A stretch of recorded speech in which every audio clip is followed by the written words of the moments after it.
So the area of gambling, because of time, I'm not going to read the whole Arabic, but I'm just going to read. O you who believe, you can look up the ayah, very famous ayah. Truly intoxicants and gambling and divination of by arrows, like they would throw down arrows and and see how it line up and make decisions based on that, are an abomination of Satan's doing. Avoid them in order that you may be successful. Satan desires to sow enmity and hatred among you by means of intoxicants and gambling, and to hinder you from the remembrance of Allah and from Salah. Will you not then desist? And so notice that this ayah links intoxicants and gambling. Usually they go together. Even if you're doing online gambling, people sit at home and gamble, and they drink a beer at home, and it takes you away from the remembrance of Allah and the worship of Allah. So you should avoid doing that.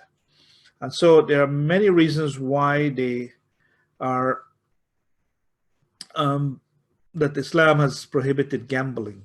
We want to look at a couple of them.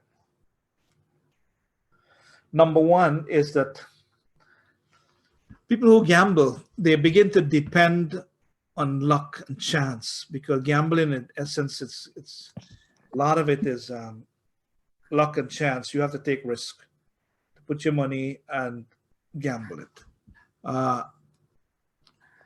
and you are depending on the luck of the draw.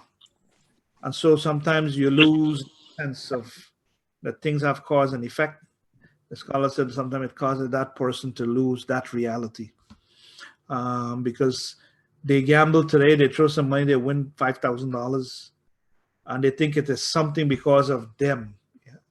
And then next day they go back and then they lose it. As we always say, that when you play against the house, you really can never win. The chances are very difficult for you to come away a winner. It creates enmity among people, even from the Old West, even to today. When people gamble, they usually sometimes end up fighting, and they end up hating the person who they lost to. It is addictive, and you just go and drive by the casinos that we have here at 441 and then by Sterling Road, the Hard Rock Cafe and all of that we have around our area here.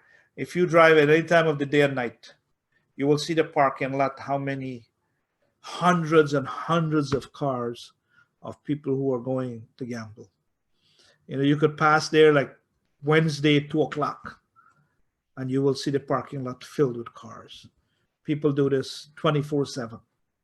It's very addictive. And of course, the people who organize these things, they are very good at knowing. They don't put clocks in the casino. They create an atmosphere where you get to lose yourself, and you forget time is passing. It causes people to sell their honor, religion. When you are gambling and you think that your next chance it's for you, you've seen people who they would give away their watch, their this, their that, they sign over the deed of their cars, because they really believe that they have the right hand in these cars that they have, that's winning, and they will be prepared to bet many, many things. And a lot of people they've destroyed their whole families and lost all that they have because of putting it in the gambling table. And then another problem with it is that people begin to depend on that as their livelihood. And so they don't end up producing any product. They don't end up making a contribution to society by advancing something in order to get money. The way business and the world works is that's why riba is not allowed in our religion, because it doesn't produce anything in the society. And so gambling creates this problem where people are not making any specific significant productiveness in the society. So these were some of the reasons that gambling is advanced by our scholars.